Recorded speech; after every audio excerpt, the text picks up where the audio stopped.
The federal government on Monday in Abuja announced its plans to digitalize 80% of government activities by 2025. Now, the plans were part of President Bola Tinubu's administration's drive towards modernizing Nigeria's public sector. And the project aims to enhance efficiency, reduce corruption, improve transparency, and bring Nigeria's public sector in line with global best practices in e-governance.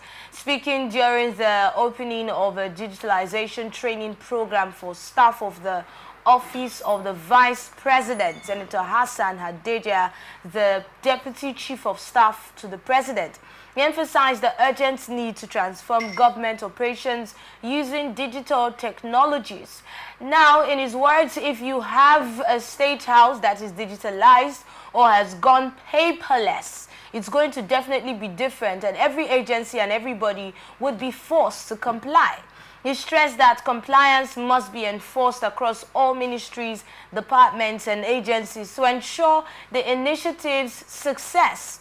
Earlier, State House Permanent Secretary Mr. Olusegun Adebi said that the State House decided to set up a training center to enhance efficiency amongst its workers. He added that more training will be organized periodically for staff members. And Adebi also announced the procurement of 500 desktop computers and the establishment of a training center within the State House to enhance staff productivity.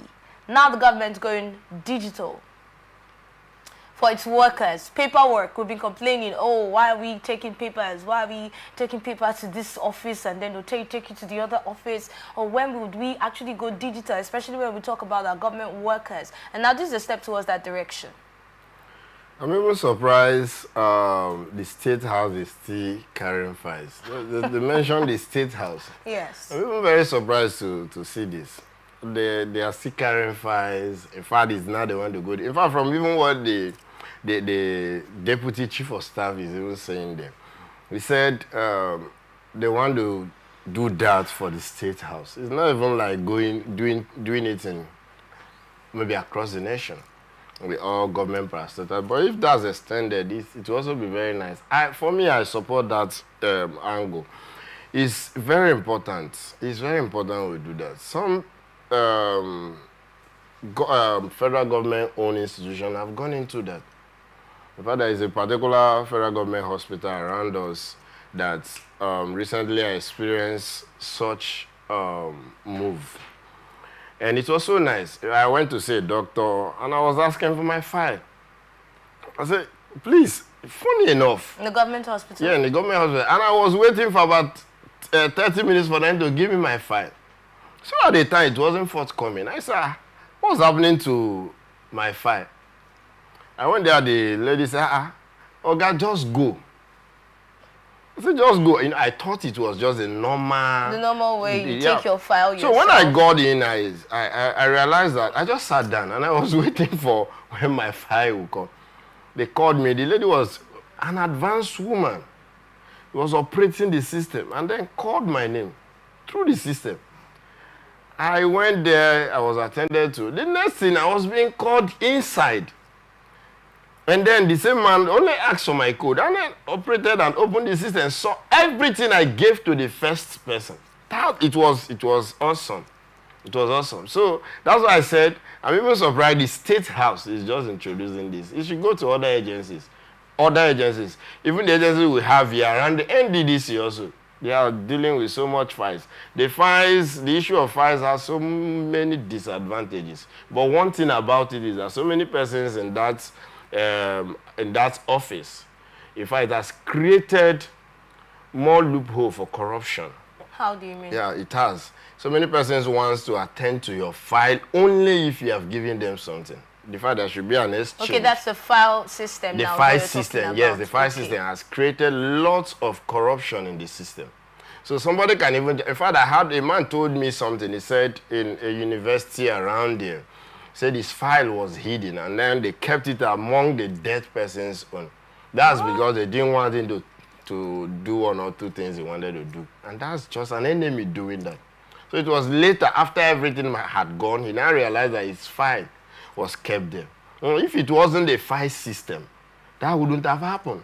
So many persons are standing against this issue of wiping out file system and all that and bringing up desktop system and all that. And then it hasn't helped the country in this modernized era. It hasn't. As a developing country, we should move beyond that. But you're calling for it to be extended. Yeah. Do you see that as something that's viable? It's possible. But looking at our system, is it viable?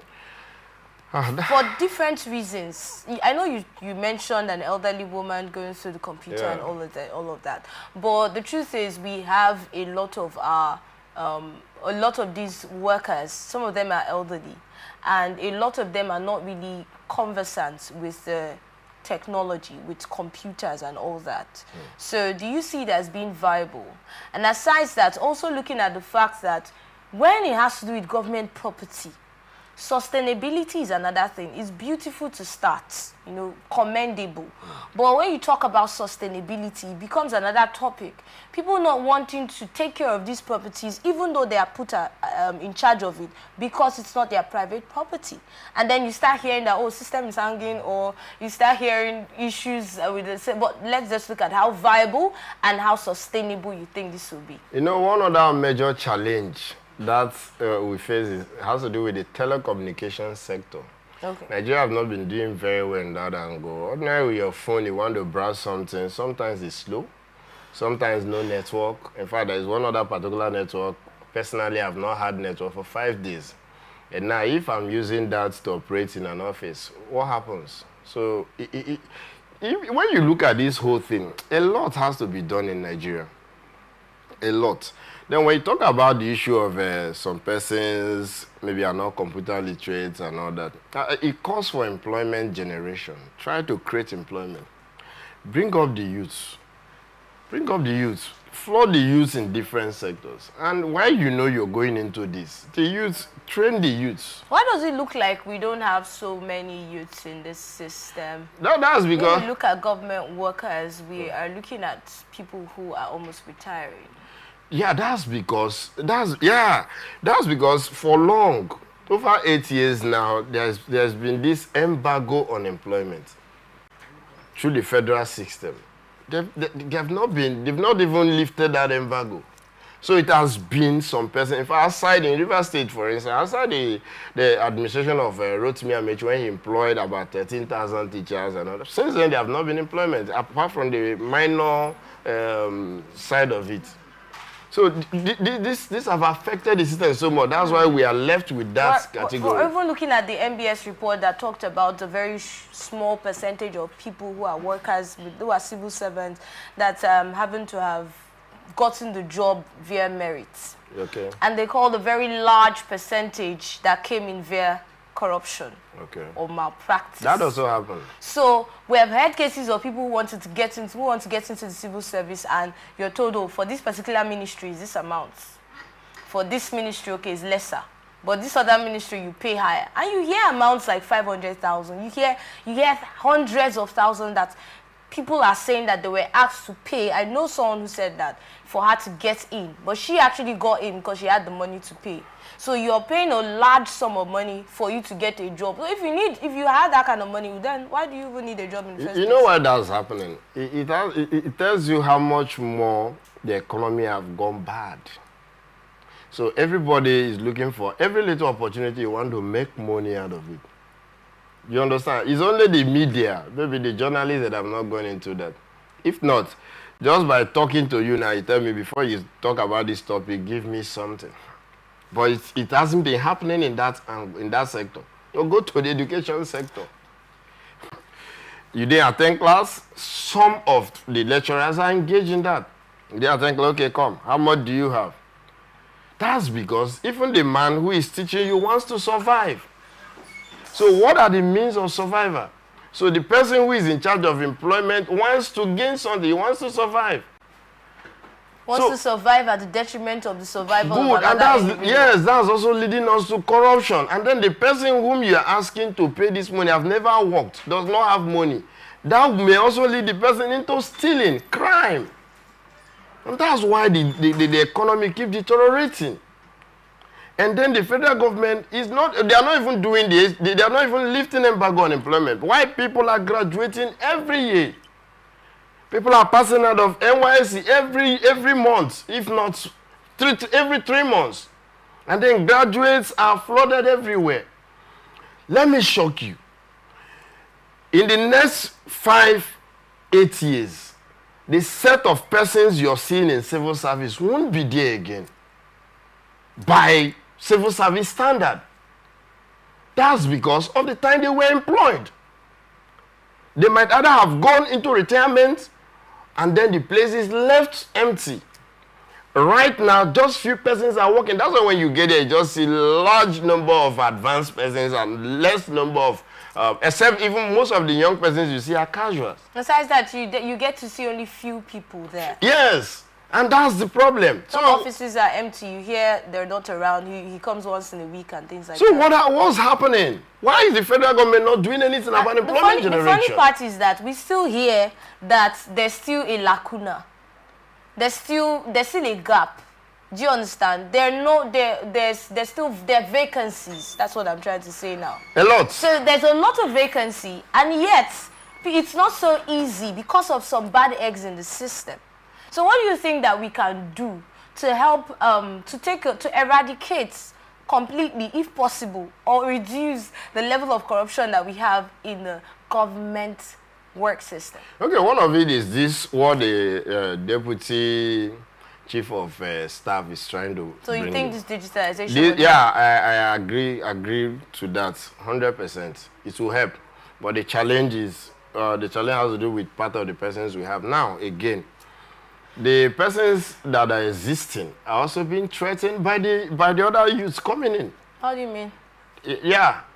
You want to bring this style of digitalization and all that. And you know, as an advanced person, I'm not used to computer. Can they be trained? Trained? At that level?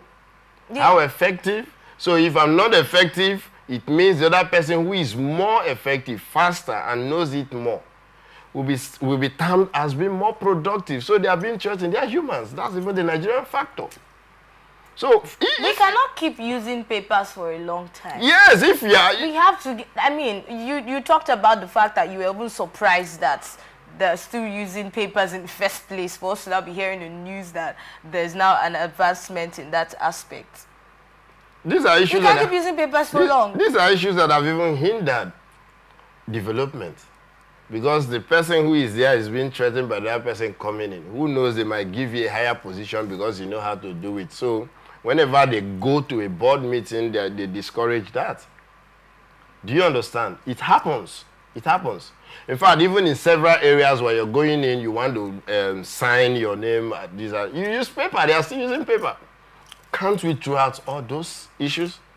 It's possible, but again, the person, sometimes the person who is in charge doesn't even want to spend money.